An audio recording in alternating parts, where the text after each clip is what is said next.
Bihar news में स्वागत है आपका दोस्तों। मैं हूं फिरदौस गनी और आप देख रहे हैं केडीबी लाइव। दोस्तों आज हो चुका है 26 दिसंबर 2023। तो आज की पूरे बिहार की टॉप न्यूज़ देख रहे हैं आपके लिए। दोस्तों वीडियो शुरू करने से पहले आपको बता दें कि अगर आप नए आए हैं इस चैनल पर तो फिर चैनल को सब्सक्राइब करके बेल आइकन को प्रेस कर दीजिए और साथ ही वीडियो को लाइक कर दीजिए, अपने दोस्तों के साथ शेयर भी कीजिए।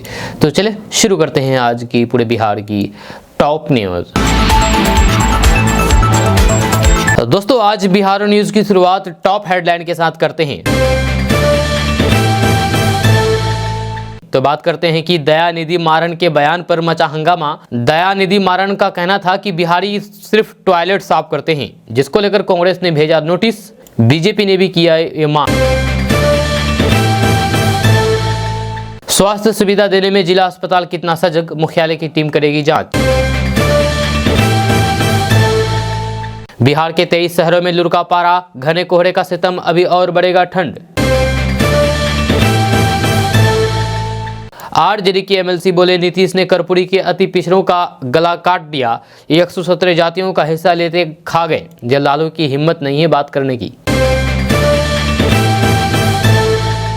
मिशन 2024 पर आरजेडी ने कसी कमर, बने 2 वार रूम, तेजस्वी करेंगे निगरानी, रणनीति में ये बदलाव। उपेंद्र कुशवाहा की पार्टी के छात्र नेता को बाइक सवार 2 अपराधियों ने मारी गोली। आरएलजेडी ने की नीतीश तेजस्वी से इस्तीफे की मांग। चलती ट्रेन में गुंजी किलकारी, महिला ने नवजात लड़के को दिया जन्म, रेलवे और सहयात्रियों ने ऐसे की मदद। दयानिधि के बयान पर सियासत गरमाई, सुशील कुमार मोदी ने इंडिया गठबंधन को दिया चैलेंज, नीतीश का लिया नाम। पूर्व मंत्री रामचंद्र राय का पटना में निधन, 82 वर्ष की उम्र में ली अंतिम सांस, सीएम नीतीश ने जताया शोक। इस तारीख को 2 भागों में बढ़ जाएगी सीएम नीतीश कुमार की पार्टी, केंद्रीय मंत्री ने कर दी बड़ी भविष्यवाणी। बिहार में सी वोटर के ओपिनियन पोल में बड़ा खुलासा, जानिए बीजेपी और कांग्रेस को कितनी मिली सीट। ग्रामीण विकास विभाग की समीक्षा बैठक संपन्न, मंत्री ने अधिकारियों को दिए कई दिशा निर्देश। आपको मिलेगी ताजी सब्जियां, किसानों को बेहतर दाम और 80% तक सब्सिडी भी, जाने नीतीश सरकार का प्लान। लालू प्रसाद यादव पर बन रही है फिल्म, प्रोड्यूसर डायरेक्टर भी हो गए हैं तय, अब बड़े पर्दे पर दिखेगा आरजेडी सुप्रीमो का जलवा। खिलाड़ी बनेंगे वीडियो इंस्पेक्टर, मेडल लाओ नौकरी पाओ पर तेजस्वी का बड़ा ऐलान, 81 का हुआ चयन। बेईमान डीलर हो जाए सावधान, प्रतिमा राशन नहीं देने पर होगी कार्रवाई, लाभुकों को भी दी चेतावनी। सीएम नीतीश का ड्रीम प्रोजेक्ट देखेगा देश, दिल्ली में हजारों की संख्या में सामने जलवा बिखरेगा बिहार का गंगा जल। रसोई गैस उपभोक्ता ध्यान दें, इस तारीख तक ई-केवाईसी कराने पर बंद हो जाएगी सब्सिडी। राम मंदिर उद्घाटन को लेकर के जेडीयू मंत्री के अनोखे बोल, कहा सबका नहीं कुछ खास लोगों का है मंदिर। मकान मालिकों के लिए लक्ष्मण रेखा, किराएदार की इजाजत से मिलेगी घर में एंट्री, रेंट पर रहने वाले जान ले अपने अधिकार। बिहार में इंडिया गठबंधन का सीट बंटवारा, जेडीयू और आरजेडी को मिलेगी अधिक सीटें। बिहार में कोरोना को लेकर के अलर्ट, मरीज मिलने से बड़ी चिंता, जानिए नए सब वेरिएंट JN1 के क्या ये है लक्षण। क्या MY समीकरण से राजद का नहीं चल पा रहा है काम, अब लालू की पार्टी ने सभी जातियों को साधने की बनाई खास रणनीति। नौकरी का झांसा देकर के 11 लड़कियों से ठगी, मोटी रकम वसूली, बंधक बना करके पीटा, फिर ऐसे हुआ खुलासा। दोस्तों बात करेंगे विस्तार से। तो बात करते हैं कि कल क्रिसमस डे का मौका था। इस खास मौके पर बिहार के मुख्यमंत्री नीतीश कुमार ने क्रिसमस के अवसर पर राज्यवासियों को हार्दिक बधाई और शुभकामनाएं दी है। जहां इस मौके पर मुख्यमंत्री नीतीश कुमार ने कहा है कि प्रभु यीशु मसीह का संदेश त्याग, शांति, प्रेम एवं करुणा का है, जो संपूर्ण मानव जाति के कल्याण के लिए है। ये कहना है बिहार के मुख्यमंत्री नीतीश कुमार का। दोस्तों बात करेंगे कि बिहार और उत्तर प्रदेश के लोगों के खिलाफ अपमानजनक टिप्पणी करने के लेकर के डीएमके सांसद दयानिधि मारन की मुश्किलें बढ़ती हुई नजर आ रही है। जहां अब डीएमके नेता कानूनी शिकंजे में फंसते हुए नजर आ रहे हैं। जहां उनके बयान को लेकर के लीगल नोटिस भेजा जा रहा है।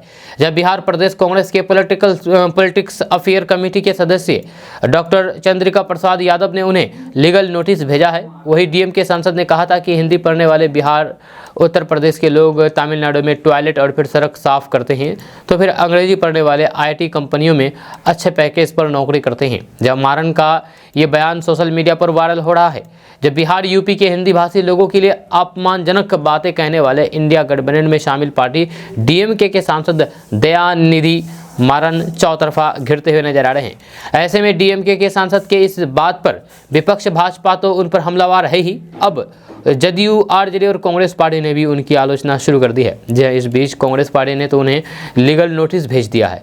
जब पार्टी की ओर से प्रदेश पॉलिटिक्स अफेयर कमेटी ने उन्हें वकालतन नोटिस भेज करके माफ़ी मांगने के लिए कहा है। जहाँ कमेटी सदस्य डॉक्टर चंद्रिका प्रसाद यादव ने दयानिधि मारन से कहा कि वे 15 दिनों के भीतर बिहार और उत्तर प्रदेश के लोगों से माफ़ी नहीं मांगे, नहीं तो फिर उनके खिलाफ कानूनी कार्रवाई की प्रक्रिया की जाएगी।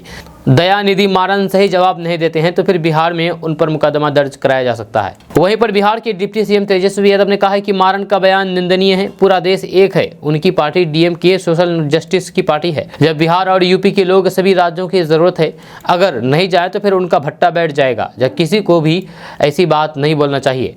जदयू के मंत्री विजय कुमार चौधरी ने कहा है कि कोई जिम्मेदार नेता ऐसा बयान दे ही नहीं सकता है। डीएमके सांसद ने हिंदी भाषी और फिर बिहार यूपी के लोगों के लिए जो कहा है वह अपमानजनक है। जब पार्टी के प्रवक्ता अभिषेक झा ने मारन के बयान की आलोचना की है। दोस्तों बात करते हैं कि केंद्रीय स्वास्थ्य एवं परिवार कल्याण मंत्रालय के एक निर्देश के बाद राज्य सरकार ने जिला अस्पतालों में दी जाने वाली रोगी सेवाओं की जांच के लिए मुख्यालय के स्तर पर टीम गठित की कवायद शुरू कर दी है। जहां स्वास्थ्य विभाग से मिली जानकारी के अनुसार स्वास्थ्य विभाग के अधिकारियों के नेतृत्व में गठित टीमें प्रदेश के सभी जिला अस्पतालों का दौरा करेगी और फिर देखेगी कि मरीज को भारतीय स्वास्थ्य मानक के अनुरूप सुविधा दी जा रही है या फिर नहीं। जाँच रिपोर्ट के आधार पर अस्पताल में जो कमियाँ पाई जाएगी उन्हें दूर करने की कोशिश शुरू कर दी जाएगी। यह सूत्रों ने बताया है कि अस्पताल के निरीक्षण के क्रम में अस्पताल में आईसीयू की स्थिति, लेबोरेटरी में जांच की स्थिति, दवाओं की उपलब्धता, रोगियों में इसका वितरण जैसी पहलुओं की जांच की जाएगी। जब विभाग के सूत्रों ने बताया है कि अधिकारियों के जिला अस्पतालों के निरीक्षण के बाद जिलावार अस्पताल की स्थिति पर रिपोर्ट बनेगी। यहाँ इसके बाद अस्पतालों में जो कमियां पाई जाएगी उन्हें दूर करने के लिए वहाँ डॉक्टर और नर्सों के प्रशिक्षण के साथ साथ अस्पतालों को नए संसाधन मुहैया कराने की कवायद चलेगी।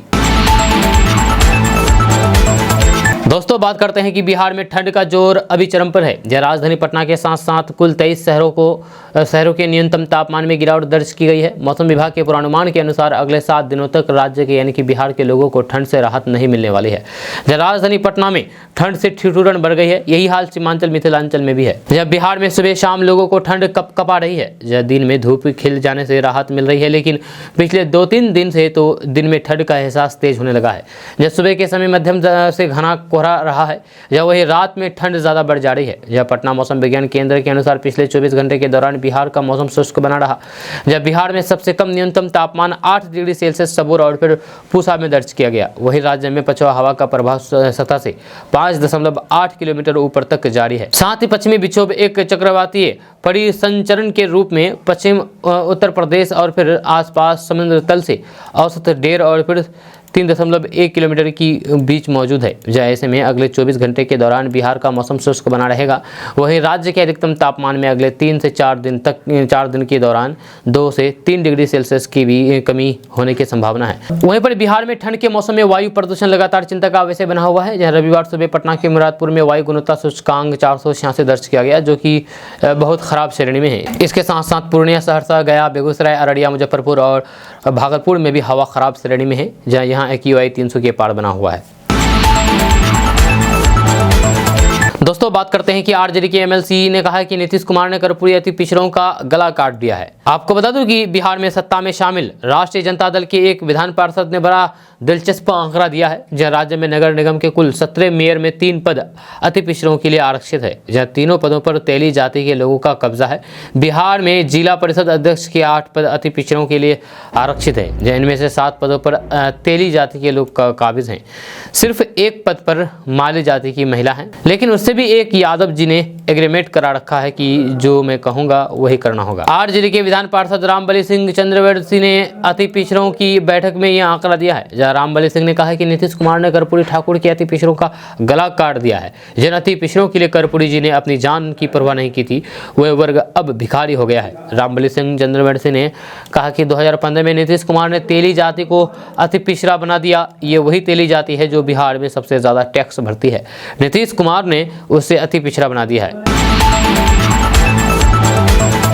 दोस्तों बात करेंगे कि लोकसभा चुनाव को लेकर के लालू प्रसाद यादव की पार्टी राजद ने कमर कस ली है, जो चुनाव में अधिक से अधिक सीटों पर जीत दर्ज करने के लिए पंचायत से लेकर के शीर्ष स्तर के नेताओं को एक्टिव कर दिया गया है। जहां पार्टी के स्तर पर अलग अलग 2 वार रूम तैयार किए गए हैं। इनमें से एक वार रूम उप मुख्यमंत्री तेजस्वी यादव की सीधी निगरानी में काम करेगा, तो दूसरा वार रूम पार्टी के प्रदेश मुख्यालय में बनाया गया है। राजद के प्रमुख प्राथमिकता संगठन को मजबूत बनाना है। इसके तहत सभी विधानसभा क्षेत्रों में बूथ कमेटी बनानी है। इस दिशा में वह लक्ष्य के करीब पहुंच गया है। 190 विधानसभा क्षेत्र में बूथ कमेटी बनकर के तैयार हो गई है, जबकि बचे हुए विधानसभा क्षेत्र में 70 से 80% बूथ कमेटी बन चुकी है। दोस्तों बिहार में अपराधी बेलगाम हो गए हैं। आए दिन एक के बाद एक अपराध की वारदातों को बेखौफ अंजाम दे रहे हैं। जहां कभी पुलिस पर हमला करते हैं तो कभी नेता पर हमला बोलते हैं। जहां इस वक्त एक बड़ी खबर छपरा से आ रही है, जहां इस बार बेखौफ अपराधियों ने उपेंद्र कुशवाहा की पार्टी के छात्र नेता को गोली मारी। जहां बाइक सवार हथियारबंद अपराधियों ने इस घटना को अंजाम दिया। गोली लगने से आरएलजेडी के छात्र नेता उत्सव सिंह बुरी तरीके से घायल हो गए। आनंद फानन में उन्हें छपरा सदर अस्पताल में ले जाया गया, जहां आपराधिक उपचार के बाद डॉक्टरों ने पीएमसीएच रेफर कर दिया है। जहां बताया जाता है कि उत्सव सिंह के गले और फिर पेट में गोली लगी है। उनकी हालत नाजुक बताई जा रही है। जहां उत्सव सिंह पर हुए जानलेवा हमले को लेकर के आरएलजेडी ने मुख्यमंत्री नीतीश कुमार और उप मुख्यमंत्री तेजस्वी यादव से इस्तीफे की मांग की है। दोस्तों दयानिधि मारन के बयान पर बिहार में राजनीतिक माहौल गर्म है। जहां इस मुद्दे पर खूब बयानबाजी हो रही है, वहीं इस पर पूर्व उप मुख्यमंत्री एवं राज्यसभा सांसद सुशील कुमार मोदी ने रविवार को कहा कि विपक्षी दलों में यदि साहस हिम्मत है तो फिर वे सनातन धर्म, राष्ट्रभाषा हिंदी और फिर बिहार के मेहनती लोगों के विरुद्ध घोर अपमान का भाव रखने वाले दरमुख को इंडिया गठबंधन से बाहर कर दें। तमिलनाडु के निर्माण उद्योग में लगे बिहार के हजारों लोगों को टॉयलेट सफाई कर्मी बताने वाले दरमुख नेता दयानिधि मारन का बयान आपत्तिजनक और फिर निंदनीय है। सुशील कुमार मोदी ने कहा है कि समाज में भाषा और फिर प्रांत के आधार पर नफरत फैलाने वाले ऐसे बयान पर लालू प्रसाद और नीतीश कुमार को चुप रहने के बजाय मुख्यमंत्री स्टालिन से बात करके दरमुख पर दबाव बढ़ाना चाहिए। तमिलनाडु में कांग्रेस उस दरमुख के साथ सत्ता में है जिसने वहां राहुल गांधी की मोहब्बत की दुकान में बिहारियों और फिर उत्तर भारत के लोगों के लिए नफरत का माहौल भर दिया है। जहां सुशील कुमार मोदी ने कहा है कि 3 हिंदी भाषी प्रदेशों में बीजेपी की विजय और फिर तेलंगाना में कांग्रेस की सरकार बनने के बाद भारत को उत्तर दक्षिण में बांटने की राजनीति को सुनियोजित ढंग से हवा दी जा रही है। यह मारन का बयान उसी राजनीति का हिस्सा है। आपको बता दें कि डीएमके सांसद दयानिधि मारन ने बिहार और फिर यूपी के लोगों को लेकर के विवादित बयान दिया है। उन्होंने कहा है कि बिहार और उत्तर प्रदेश के लोग जो केवल हिंदी सीखते हैं वे निर्माण कार्य के लिए तमिलनाडु चले जाते हैं, जब वे सड़कों और फिर शौचालय की सफाई जैसे छोटे मोटे काम करते हैं। दोस्तों सियासी गली में इन दिनों एक बात खूब गूंज रही है कि वह है जनता दल यूनाइटेड पार्टी के बारे में, जहां इनके विरोधी दावा करते हैं कि जल्द ही जनता दल यूनाइटेड यानी कि जेडीयू टूट जाएगी या फिर पार्टी का विलय राष्ट्रीय जनता दल यानी कि आरजेडी में हो जाएगा।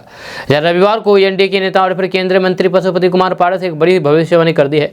उन्होंने ये भविष्यवाणी जदयू को लेकर के की है। लोक जनशक्ति पार्टी पारस गुट के प्रमुख और हाजीपुर के सांसद पशुपति कुमार पारस ने कहा है कि 29 दिसंबर को जदयू 2 भागों में बढ़ जाएगी। यह उन्होंने कहा कि मुख्यमंत्री नीतीश कुमार और डिप्टी सीएम तेजस्वी यादव के बीच कभी मेल नहीं हो सकता है, दोनों के बीच 36 का खेल है। जब पारस ने कहा कि राजद सुप्रीमो लालू प्रसाद यादव नीतीश कुमार और तेजस्वी के बीच पैचअप कराने में जुटे हुए हैं, लेकिन ऐसा नहीं होगा, जदयू 2 भाग में बढ़ जाएगी। दोस्तों अब आपको ताज़ी सब्जियां मिलेगी, जहां किसानों को बेहतर दाम भी मिलेगा और 80% सब्सिडी भी मिलेगी। आपको बता दें कि कृषि रोड मैप में किसानों की आय बढ़ाने के लिए ये निर्णय लिया गया है। इसके लिए राज्य के 18 जिलों में, यानी कि बिहार के 18 जिलों में सरकार की ओर से पैक हाउस बनेंगे। इसका निर्माण किसानों की अपनी कंपनी FPC के जरिए किया जाएगा। इन पैक हाउस में सब्जी और फिर फल जैसे औद्योगिक फसलों को रखा जाएगा और फिर लंबे समय तक ताज़ा और फिर सुरक्षित रखने के लिए आवश्यक प्रबंधन किया जाएगा। मकसद ये है कि अपने फसल उत्पाद कियास उचित समय आने पर बाजार में बेच करके अच्छी कमाई कर सकेंगे, जहां इससे बिहार की औद्योगिक फसलों के निर्यात को बढ़ावा मिलेगा। जहां इसके लिए कृषि विभाग ने 2 करोड़ 44 लाख रुपए जारी किया है। जहां योजना के पहले चरण में कुल 13 फसलों का भंडारण और फिर उनकी पैकेजिंग की सुविधा पैक हाउस में होगी। जहां इसमें टमाटर, हरी मिर्च, लहसुन, हरा मटर, प्याज, आलू, मधु, आम, हल्दी, अनानास, लीची, केला और फिर मखाना का प्रबंधन यहाँ किया जाएगा। जिन जिलों में पैक हाउस बनेंगे उसमें रोहतास, समस्तीपुर, अररिया, पूर्वी चंपारण, भोजपुर, बक्सर, नालंदा, वैशाली, दरभंगा, भागलपुर, पटना, पश्चिमी चंपारण, किशनगंज, मुजफ्फरपुर, सीतामढ़ी, शिवहर, कटिहार और सुपौल जिला शामिल है। जहां टमाटर के लिए रोहतास, मिर्च के लिए समस्तीपुर, अररिया में पैक हाउस बनेंगे। इसी तरह बक्सर में प्याज, नालंदा में आलू, वैशाली में शहद का बनेगा। वहीं पर किशनगंज के बारे में अगर बात की जाए तो किशनगंज में अनानास, सुपौल में मखाना और कटिहार में केला का पैक हाउस बनेगा। दोस्तों बिहार के पूर्व मुख्यमंत्री और आरजेडी सुप्रीमो लालू प्रसाद यादव अब बड़े पर्दे पर जलवा बिखेरेंगे। जी हां, राजद सुप्रीमो लालू प्रसाद यादव के जीवन पर आधारित एक फिल्म बन रही है। ऐसी अटकलें लगाई जाने लगी है। इसके पीछे भी एक बड़ी वजह है जो अब सामने आ गई है। जहां बीते दिनों बॉलीवुड के नामचीन प्रोड्यूसर डायरेक्टर सुधीर मिश्रा ने बिहार के डिप्टी CM और लालू प्रसाद यादव के छोटे बेटे तेजस्वी यादव से मुलाकात की। या फिलहाल ये अंदाजा लगाया जा रहा है कि लालू प्रसाद यादव के जीवन पर बनने वाले बायोपिक को लेकर के सुधीर मिश्रा ने तेजस्वी यादव से मुलाकात की है। जहां कहा जा रहा है कि इस प्रोजेक्ट पर तेजी से काम चल रहा है। जहां लिहाजा फिल्म के एक्टर और फिर स्क्रिप्ट को लेकर के सुधीर मिश्रा ने लालू फैमिली से मुलाकात की है। सूत्रों के मुताबिक लालू प्रसाद के सिंगापुर में हुए किडनी ट्रांसप्लांट और फिर उसके संघर्ष भरे जीवन को लेकर के उन पर फिल्म बनाने का विचार सामने आया है। हालांकि शुरुआत में कहा जा रहा था कि लालू प्रसाद पर बनने वाली फिल्म को बिहार के प्रोड्यूसर डायरेक्टर प्रकाश झा निर्देशित करेंगे, लेकिन हाल ही में उन्होंने इस खबर से इनकार कर दिया। हालांकि उन्होंने ये जरूर कहा कि लालू प्रसाद के जीवन पर बनने वाली फिल्म काफ़ी शानदार होगी। फिलहाल प्रोड्यूसर डायरेक्टर सुधीर मिश्रा से तेजस्वी यादव की मुलाकात के बारे में कहा जा रहा है। जहाँ ये भी जा रहा है कि ये प्रोजेक्ट करीब 5 से 6 महीने में चल रहा है। तेजस्वी यादव इसे लेकर के काफ़ी उत्साहित भी है। जब कहा जा रहा है कि ये स्क्रिप्ट तैयार है, लिहाजा लालू फैमिली की सहमति मिलते ही फिल्म प्रोडक्शन का काम शुरू हो जाएगा। मिल रही जानकारी के मुताबिक साल 2025 विधानसभा चुनाव से पहले ये फिल्म रुपये पर्दे पर रिलीज हो जाएगी। आपको बता दें कि सुधीर मिश्रा एक भारतीय फिल्म पटकथा लेखक और फिर निर्देशक हैं। सुधीर मिश्रा का जन्म लखनऊ उत्तर प्रदेश में हुआ था, जहां वे मध्य प्रदेश के पूर्व मुख्यमंत्री द्वारका प्रसाद के पोते हैं। जहां उनके पिता का नाम देवेंद्र मिश्रा है, जो लखनऊ फिल्म सोसाइटी के अध्यक्ष थे। दोस्तों बिहार के उप मुख्यमंत्री तेजस्वी यादव ने कहा है कि राज्य सरकार कला, संस्कृति और फिर खेल बढ़ावा देने के लिए विशेष नीति बना करके काम कर रही है। खेल नीति के तहत मेडल लाओ नौकरी पाओ योजना में BDO सब इंस्पेक्टर से लेकर के अन्य पदों पर नियुक्ति के लिए 81 खिलाड़ियों का चयन किया गया है। इनके बीच जल्द ही नियुक्ति पत्र बांटा जाएगा। राज्य में खेल और फिर खिलाड़ियों को प्रोत्साहित करने के लिए हमारी सरकार प्रतिबद्ध है। उप मुख्यमंत्री रविवार को अधिवेशन भवन में राज्य स्तरीय युवा उत्सव में प्रथम, द्वितीय और फिर तृतीय स्थान पर रहे प्रतिभागियों को पुरस्कृत करने के बाद उन्हें संबोधित कर रहे थे। जब समारोह की अध्यक्षता संस्कृति मंत्री जितेंद्र प्रसाद कुमार राय ने की है। तेजस्वी यादव ने इस खास मौके पर कहा है कि सरकार फिल्म नीति बना रही है, जहां आने वाले दिनों में बिहार में बड़े पैमाने पर फिल्म की शूटिंग होगी। यहां फिल्म निर्माण के लिए स्टूडियो भी बनेगा। उन्होंने कहा है कि कलाकारों के लिए एक माहौल बनाने का प्रयास किया जा रहा है।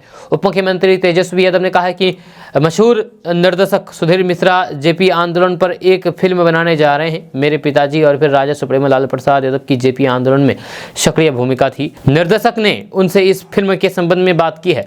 फिल्म में छात्र आंदोलन के नायक जयप्रकाश नारायण के ऊपर बन रही है, जिसमें लालू प्रसाद की भूमिका भी दिखाई जाएगी। फिल्म निर्देशक इसकी शूटिंग बिहार में ही करने वाले हैं। कला संस्कृति मंत्री जितेंद्र कुमार राय ने कहा है कि फिल्म की बिहार की तमाम सांस्कृतिक विधाओं को आगे बढ़ाने की दिशा में प्रयास होगा। खासतौर से विलुप्त होती सांस्कृतिक विधाओं के संरक्षण के लिए विशेष पहल की जाएगी। दोस्तों बिहार में पुलिस कर्मियों की कमी धीरे धीरे दूर होती जा रही है। जहां बिहार पुलिस ने नागरिक केंद्रीय केंद्रित पुलिसिंग एवं बेहतर सुविधा व्यवस्था की दिशा में कदम बढ़ाना शुरू कर दिया है। नए साल के लिए डीजीपी आर.एस. भट्टी ने बिहार पुलिस को 10 मिशन सौंपे हैं, जिसकी शुरुआत 1 जनवरी को मिशन इन्वेस्टिगेशन 75 दिन से होगी। इसके तहत थानों में प्राथमिकी दर्ज होने के 75 दिनों के अंदर पुलिस को हर हाल में जांच पूरी करनी होगी। जब बिहार पुलिस का कहना है कि अभी कांड के अनुसंधान में औसत 261 दिनों का समय लगता है। जहां अनुसंधान के प्रदर्शन के आधार पर जिला और फिर थानावार रैंकिंग बनाई जाएगी। जी हाँ, सीआईडी को इसकी मॉनिटरिंग की जिम्मेदारी दी गई है। बिहार पुलिस एडीजी मुख्यालय जितेंद्र सिंह गंगवार ने शुक्रवार को नियमित ब्रीफिंग में इसकी जानकारी दी है। एडीजी ने बताया है कि 1 जनवरी से सभी थानों को कांडों की जांच अधिकतम 75 दिनों के अंदर पूरी करनी होगी। अगर महिला अपराध, अनुसूचित जाति जनजाति या फिर पॉक्सो जैसे गंभीर धाराओं में कांड दर्ज है तो फिर समय सीमा 60 दिन होगी। पुलिस को निर्धारित समय सीमा में ये बताना होगा कि कांड में अभियुक्त दोषी है या नहीं। जब कांडों की जांच में संख्या और फिर गुणवत्ता दोनों पर ध्यान देना होगा। जब पुलिस अनुसंधान में विधि विज्ञान प्रयोगशाला का अधिक से अधिक इस्तेमाल करने, कानूनी समझ और फिर साक्ष्य की गुणवत्ता पर ध्यान देने का निर्देश दिया गया है। उन्होंने बताया है कि नई पुलिस नियुक्ति, प्रशिक्षण और फिर कार्यकारी उच्चतर प्रभार के बाद अनुसंधान पदाधिकारी की कमी को काफ़ी हद तक पूरा कर लिया गया है। जहाँ राज्य के पुलिस थानों में करीब 27,500 आयु की जरूरत थी, जब मगर जनवरी 2023 तक महज 9,200 आयु ही उपलब्ध थे। जहाँ हवलदार से इंस्पेक्टर रैंक तक दिए गए उच्चतर प्रभार के बाद अब आयु की संख्या 15,000 हो गई है। जहाँ जनवरी में पुलिस ट्रेनिंग कोर्स उत्तीर्ण 5,000 पुलिस पदाधिकारी और मिलेंगे, जिसके बाद कुल संख्या 20,000 हो जाएगी। थानों में पुराने लंबित कांडों की प्राथमिक सूची तैयार करके अनुसंधान का काम पूरा कर लिया जाएगा। दोस्तों, बिहार की उपलब्धियों को दर्शाने के लिए मुख्यमंत्री नीतीश कुमार के एक ड्रीम प्रोजेक्ट को पूरा देश देखेगा। जहाँ इतना ही नहीं, विदेशी मेहमानों के सामने बिहार में साकार हुए इस सपने को भी दिखाया जाएगा, जिससे आज लाखों लोगों को जीवनदायिनी गंगा जल मिलने के लिए साकार हुआ है। दरअसल सीएम नीतीश कुमार के ड्रीम प्रोजेक्ट गंगा उद्धव योजना को साल 2024 में गणतंत्र दिवस परेड के दौरान बिहार की ओर से दिखाने की तैयारी है। जब गंगा उद्धव योजना को मुख्यमंत्री नीतीश कुमार का सपना माना जाता है। इस योजना के तहत पटना के मोकामा से नालंदा, गया और नवादा तक गंगा जल को पाइपलाइन के माध्यम से ले जाया गया है। जब गंगा जल उद्योग योजना के तहत करीब 151 किलोमीटर लंबाई में पाइप बिछा करके मोकामा से गंगा का पानी निकाला गया, बोध गया, राजगीर और नवादा शहर के घरों में आपूर्ति की जा रही है।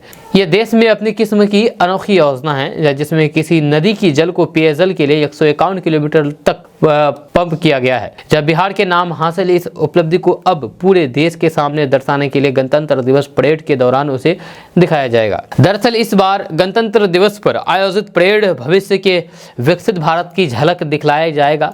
जब कर्तव्य पथ पर निकाले जाने वाले केंद्र सरकार के विभिन्न मंत्रालयों की झांकी में इस बात का खास ख्याल रखा गया है। इसी तरह राज्य सरकारों की ओर से भी अपने राज्य में विकासात्मक कार्यों का दिखाया जाएगा। इसमें बिहार ने अपनी इस उपलब्धि को दिखाने का निर्णय लिया है, जिससे एक और लोगों के घरों में गंगा जल की आपूर्ति हुई है, तो फिर दूसरी ओर नदी जल के बेहतर इस्तेमाल का ये नजीर बना है। दिल्ली में 2 दिन पहले ही झांकियों के चयन को लेकर के defence research and development organisation में तीसरे दौर की बैठक हुई, जहां अंतिम दौर की बैठक 28 और 29 दिसंबर को होगी। इसमें तय किया गया है कि बिहार की झांकी में गंगा जल प्रदर्शित किया जाएगा। नीतीश सरकार दिखाएगा कि वे गंगा जल उद्धव योजना से अपने निवासियों को नलों के जरिए गंगा जल की आपूर्ति कर रही है।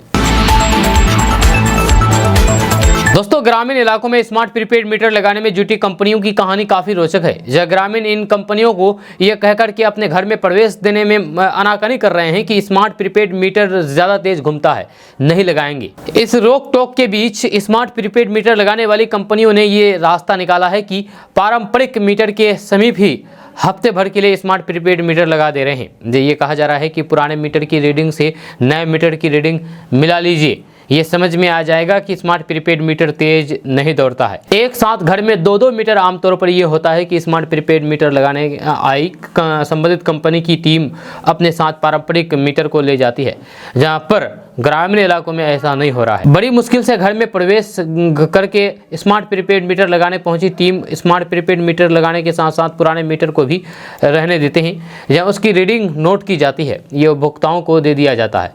ये कहा जाता है कि हफ्ते भर बाद आकर के रीडिंग देखेंगे। दोनों मीटर की रीडिंग सामान्य रहने पर पुराने मीटर को हटा दिया जाएगा।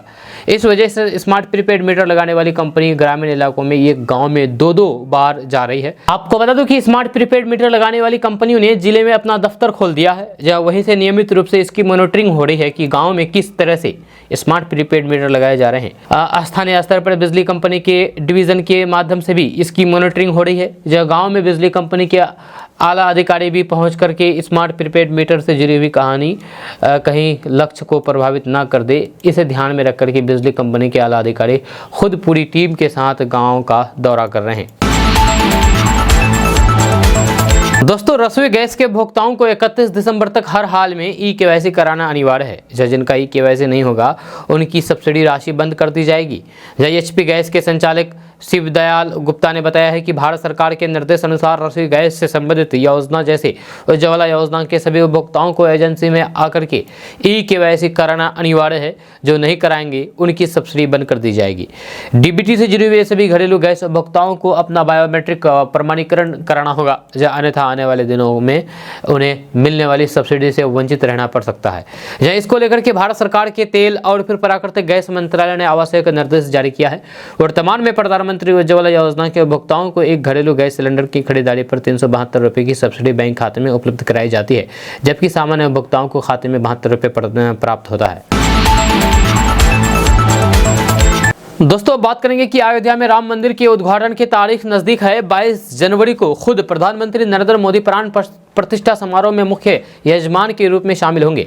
ऐसे में सारी तैयारियों को जल्द से जल्द पूरा कर लिया जा रहा है। जहाँ इसको लेकर के कई लोगों को निमंत्रण पत्र भेज दिए गए हैं। जहाँ ऐसे में बिहार की सत्तारूढ़ दल जनता दल यूनाइटेड के नेता और बिहार के मंत्री से ये सवाल किया गया है कि यदि आपको निमंत्रण मिलता है तो फिर आप जाते। इसके जवाब में उन्होंने कहा है कि इसका क्या मतलब है, मुझे तो लगता है कि कुछ खास लोगों को का ये मंदिर है।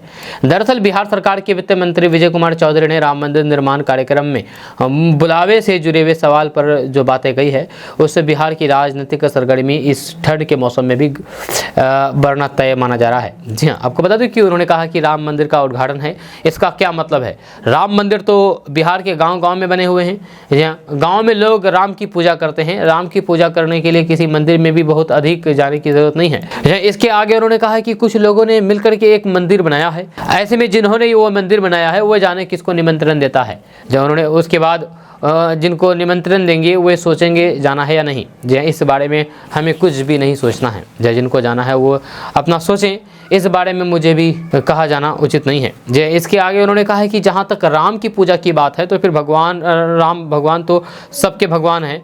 जहाँ हर दिल के कार्यकर्ता के भगवान राम है। भगवान तो किसी एक पार्टी के हो ही नहीं सकते। यदि भगवान को कोई पार्टी या फिर व्यक्ति अपने पाले में खींचने की कोशिश करता है तो फिर वह समझ लीजिए कि वह तुमको कितना सम्मान से देखता है। भगवान को कहीं कोई पार्टी बनाया जाता है, भगवान तो सबके हैं। यदि उनको किसी दल से जोड़ा जाता है तो फिर समझ लीजिए कि वह भगवान का अपमान है। दोस्तों, अगर आप भी किराएदार हैं तो आपके लिए बड़ी खुशखबरी है, क्योंकि आपको बता दूं कि अगर आप टाइम पर किराया देने के बाद भी अगर मकान मालिक के किच से आप परेशान हैं तो फिर आपको अपने अधिकार के बारे में जान लेना चाहिए। जब बात पर अगर मकान मालिक घर से निकालने की धमकी देता है, घर में मेहमानों के आने पर नाराज़गी दिखाता है, बिना आपकी मर्जी के जब चाहे आपके घर में घुस जाता है तो फिर आप उन्हें रोक सकते हैं। लेकिन इसके लिए ज़रूरी है कि किराएदार के तौर पर आपको अपने अधिकार के बारे में जानकारी हो। जब तक आप फ्लैट का किराया दे रहे हैं, उस फ्लैट के मालिक हैं, भारत में किराएदारों के लिए अधिकार सुनिश्चित किए गए हैं। यह किराएदार के पास वे सब अधिकार है जो संपत्ति के मालिक के पास होते हैं। जब किराए पर कोई भी घर लेने से पहले रेंट एग्रीमेंट ज़रूर बनवा लें। जब बिना रेंट एग्रीमेंट के आप मुश्किल में फंस सकते हैं। जब एक बार रेंट एग्रीमेंट बनने के बाद मकान मालिक बिना किराएदार की जानकारी के उसमें कोई भी बदलाव नहीं कर सकता है। बिना आपकी मर्जी के मकान मालिक किराएदार के घर में नहीं घुस सकता है। किराएदार की अनुमति के बिना ही वह उस फ्लैट में प्रवेश कर सकता है। रेंट एग्रीमेंट में सभी शर्तों का लिखित तौर पर होना ज़रूरी है। अगर इसमें सारी शर्तें नहीं लिखी गई है तो फिर टेंशनी एक्ट 2021 को माना जाएगा। जहाँ अक्सर मकान मालिक और फिर किराएदार के बीच घर में टूट फूट को लेकर के विवाद होता है। जहाँ टूट की मरम्मत कौन कराएगा इसे लेकर के विवाद होता है। आपको बता दूं कि छोटी मोटी टूट फूट की जिम्मेदारी किराएदार की होती है, वहीं बिल्डिंग से संबंधित किसी भी बड़ी टूट की मरम्मत की जिम्मेदारी मकान मालिक की होती है। अगर वह टूट किराएदार के कारण हुई है तो फिर वो उसे ही ठीक करवाना होगा। आपको बता दूं कि कई मकान मालिक किराएदार के आने जाने पर पाबंदी लगा देते हैं, जब रात को लौटने का समय तय कर देते हैं। आपको बता दूं कि समय की पाबंदी को लेकर के कोई भी कानून नहीं है। जी हाँ, वहीं पार्किंग को लेकर भी अक्सर विवाद होता है। समय और फिर पार्किंग को लेकर के दोनों आपसी सहमति से ही बात को सुलझा सकते हैं। या कई बार पेट्स रखने को लेकर भी मकान मालिक पर निर्भर करता है कि वे आपको घर में पालतू जानवर रखने के लिए सहमति देता है या नहीं। जब भले ही मकान मालिक आपको बार बार घर खाली करवाने की धमकी देता हो, लेकिन इसे लेकर के नियम तय है। रेंट एग्रीमेंट में तय शर्त से परे मकान मालिक आपसे घर खाली नहीं करवा सकते हैं। जब रेंट एग्रीमेंट में घर खाली करवाने के नियम तय होते हैं, मकान मालिक को घर खाली करवाने से पहले 1 महीने का नोटिस पीरियड देना होता है। या किराएदार के पास अधिकार है कि वे घर खाली करवाने से पहले अपनी एडवांस जमा को वापस मांग सकता है या फिर किराए में एडजस्ट कर सकता है। अगर किराएदार की मौत हो जाती है तो फिर उनका परिवार या फिर कानूनी उत्तराधिकारी उस घर में समान अधिकार के साथ रह सकता है। दोस्तों, इंडिया गठबंधन में बिहार की 40 सीटों के बंटवारे को लेकर के मंथन शुरू हो गया है। जहां घटक दलों के नेताओं की अपने दल की होमवर्क के साथ कई दौरे की अनौपचारिक बैठक हो चुकी है। जल्द ही औपचारिक बैठक का भी आयोजन किया जाएगा। बिहार में जदयू और राजद लीड भूमिका में होंगे। बुधवार को इंडिया गठबंधन की नई दिल्ली में हुई बैठक में इस बात पर सहमति बनी थी कि सीटों के बंटवारे में जिस प्रदेश में क्षेत्रीय दल ताकतवर है वहां की उनकी प्राथमिकता होगी। इसी तर्ज पर अब बिहार में विपक्षी दलों के बीच सीट बंटवारे पर बात शुरू हो गई है। जब बिहार में जदयू के जहां 16 लोकसभा के सदस्य हैं, वहीं पर राजद के विधानसभा में 79 विधायक हैं। जहां ऐसी स्थिति में सीटों के बंटवारे में जदयू और राजद की बराबरी की हिस्सेदारी हो सकती है। दोस्तों, बिहार शिक्षक भर्ती परीक्षा फेज 2 का रिजल्ट के साथ ज्वाइनिंग लेटर की डिटेल्स भी जारी कर दी गई है। नए नियुक्त शिक्षकों की ट्रेनिंग प्रक्रिया भी शुरू हो गई है। जहां इन ट्रेनिंग्स के दौरान शिक्षा विभाग के ऑफिसर के साथ साथ सभी कर्मचारी की छुट्टी रद्द कर दी गई है। जहां बिहार में क्रिसमस से पहले छुट्टियों को लेकर के एक सूचना जारी की गई थी। उसमें के पाठक ने आदेश जारी करते हुए कहा कि अगले आदेश तक राज्य में यानी कि बिहार में शिक्षा विभाग के सभी पदाधिकारियों और फिर कर्मचारियों की छुट्टी रद्द रहेगी। साथ ही इस क्रिसमस पर शिक्षा विभाग के सभी अधिकारी और फिर कर्मचारी छुट्टियां नहीं ले पाएंगे। जब बिहार शिक्षक भर्ती परीक्षा के तहत शिक्षक भर्ती फेज 2 रिजल्ट के बाद नवनियुक्त शिक्षकों की होने वाली काउंसलिंग और फिर ट्रेनिंग के कारण बिहार शिक्षा विभाग ने सभी अधिकारियों और फिर कर्मचारियों की छुट्टियां रद्द कर दिया गया है। जहां शिक्षा विभाग के मुताबिक शिक्षक भर्ती में बिना किसी विलंब के समय पर सारी जरूरी प्रक्रिया को समाप्त कर दिया जाएगा। दोस्तों, केंद्रीय रक्षा राज्य मंत्री अजय भट्ट ने पूर्णिया में संवाददाताओं से कहा है कि पीएम मोदी की गारंटी वाली सरकार में देश की चौमुखी उन्नति हो रही है। जब पीएम की सोच है कि हवाई चप्पल पहनने वाला हवाई जहाज पर चलेगा। जब पूर्णिया एयरपोर्ट को लेकर के काम जारी है, यहाँ से जल्द उड़ान शुरू होने वाला है। जब उड़ान योजना के तहत केंद्र सरकार 3 सालों तक क्षतिपूर्ण भी देती है। अगर पूर्णिया में एयरलाइंस में 50 सीटें हैं और फिर 5 सीट पर यात्री मिले, विशेष सीट पर यात्री नहीं मिले, तो फिर इसकी क्षतिपूर्ण भी केंद्र सरकार करेगी। ये 3 सालों तक होगा। जब पूर्णिया सर्किट हाउस में देर शाम हुए ये बातें प्रेस कॉन्फ्रेंस में बोल रहे थे। दोस्तों, बिहार में पिछले दिनों कोरोना के 2 नए मरीज मिले। इसके बाद सरकार अलर्ट मोड पर है। एयरपोर्ट पर यात्रियों की जांच की जा रही है। पीएमसीएच के इमरजेंसी वार्ड में कोरोना की जांच हो रही है। जो कोरोना का वेरिएंट ओमिक्रॉन का सब वेरिएंट JN.1 से संक्रमित मरीज राज्य के बाहर भी मिले हैं। बताया जाता है कि चीन और फिर सिंगापुर में भी इस वेरिएंट से संक्रमित मरीज मिले हैं। ये नया वेरिएंट JN.1 ओमिक्रॉन के सब वेरिएंट BA.2.86 से बना है। इसे WHO ने वेरिएंट ऑफ इंटरेस्ट का नाम दिया है। जब वहीं इसके प्रभाव को जानने का अध्ययन लगातार किया जा रहा है। बताया जाता है कि कोविड-19 के लक्षण हर वेरिएंट में लगभग मिलते जुलते ही है। जहां फिलहाल कोरोना मरीजों में बुखार, सर्दी, गले में खराश, सिर दर्द और फिर हल्के गैस्ट्रोटाइटल के लक्षण देखने को मिल रहे हैं। साथ ही उल्टी, दस्त और ठंड लगना भी इसके लक्षण में शामिल है। कहा जा रहा है कि भारत के लोग पहले ही कई वेरिएंट्स के संपर्क में आ चुके हैं। इस कारण से इन्हें नए वेरिएंट से कोई भी गंभीर बीमारी का खतरा नहीं है।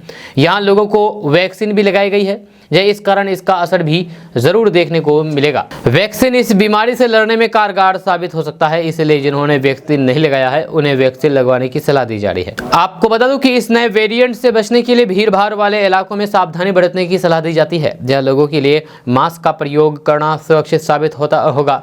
या साथ ही खांसते और फिर छींकते समय मुंह और नाक को ढकने की सलाह दी जाती है। साथ ही सफाई भी बीमारी से बचने का एक अच्छा विकल्प है। जब मास्क के बारे में आपको बता दें कि ये सिर्फ कोविड से नहीं बचाता है, बल्कि हवा में फैलने वाले गंभीर बीमारियों से भी ये हमारी रक्षा करता है।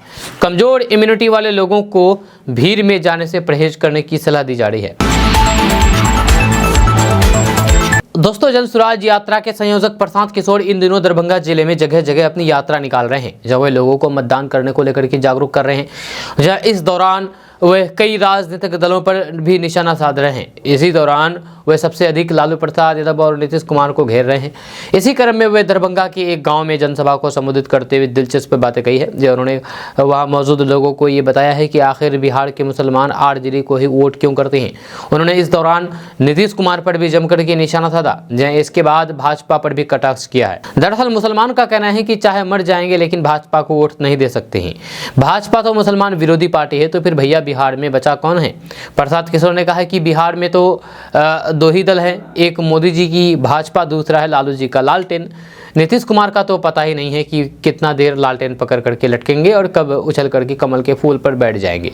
तो फिर ये जितना मुसलमान लोग हैं ना, इनका कहना है कि चाहे जिए या मरे भाजपा को तो वोट नहीं दे सकते हैं, तो फिर लालटेन को ही वोट देते रहे हैं। प्रशांत किशोर ने बीते दिन ये भी बताया था कि उसकी फेवरेट पार्टी कौन सी है।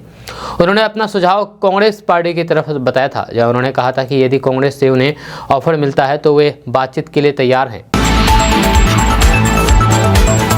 दोस्तों, आज के समय में हर कोई फिट रहना चाहते हैं, लेकिन बिना मेहनत के ये संभव नहीं है। जब फिट रहने के लिए सिर्फ अपने खान पान का ही नहीं बल्कि अपनी पूरी जीवन शैली का भी ध्यान रखना बहुत ज़रूरी है।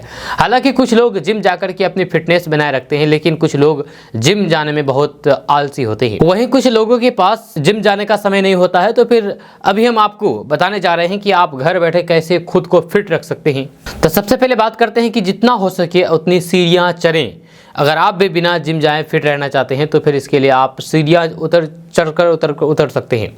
दरअसल ये दिन भर में जमा हुई कैलोरी को बर्न करने का सबसे आसान तरीका है। जैसे इससे आपके पैरों को जरूर फायदा होता है, जैसे साथ ही साथ ये पूरे शरीर के लिए भी बेहतर है। जैसे ऐसा करने से जोड़ों पर तनाव नहीं पड़ता है। अक्सर देखा जाता है कि लोग कुछ ही दूरी तय करने के लिए बाइक या फिर स्कूटर का इस्तेमाल करते हैं, जो सेहत के लिए अच्छा नहीं माना जाता है। अगर आपको ज़्यादा दूर तक जाना है तो फिर आपको पैदल ही जाना चाहिए, जहाँ इससे आपके शरीर को फायदा होगा। वहीं पर ऐसा कहा जाता है कि ज़्यादा बैठने से शरीर में कई तरह की बीमारियां हो जाती है। इसीलिए जो भी काम खड़े होकर के किया जा सकता है उसे खड़े होकर ही करे, जहाँ ऐसा करने से सेहत के लिए फायदेमंद है। अगर आप डांस के शौकीन हैं तो ये आपकी सेहत के लिए भी अच्छा ऑप्शन है, जहाँ प्रतिदिन कुछ मिनट नृत्य करने से शरीर पर सकारात्मक प्रभाव पड़ता है। वहीं पर फिट रहने के लिए सबसे ज़रूरी चीज़ है खान पान, जहाँ प्रोटीन, विटामिन, कार्बोहाइड्रेट और अन्य पोषक तत्व शरीर के लिए बहुत ज़रूरी है। जहाँ इसके लिए अपने आहार में मौसमी फल और फिर सब्जियों को शामिल करें और बाहर का खाना खाने से बचें। साथ ही साथ ज़्यादा खाने से बचें। वहीं पर तला भुना तेल वाला सामान बिल्कुल भी ना खाएं। तेल नमक तो सेहत के लिए बिल्कुल हानिकारक है, क्योंकि इससे आपके शरीर पर नेगेटिव प्रभाव पड़ता है और वहीं पर डायबिटीज़ होने का भी खतरा रहता है और बीपी का भी खतरा काफ़ी ज़्यादा रहता है। तो आप इन सब चीज़ों को अवॉइड करें। दोस्तों, ये अपडेट बस यहाँ तक। इसके बारे में आपका क्या कहना है नीचे कमेंट बॉक्स में कमेंट करके ज़रूर बताइएगा। अगर आप हमारे चैनल पर नए आए तो फिर चैनल को सब्सक्राइब करके बेल आइकन को प्रेस कर दीजिए और साथ ही वीडियो को लाइक कर दीजिए, अपने दोस्तों के साथ शेयर भी कीजिए। तो चलिए मिलते हैं फिर नेक्स्ट वीडियो के साथ। तब तक के लिए जय हिंद, जय भारत।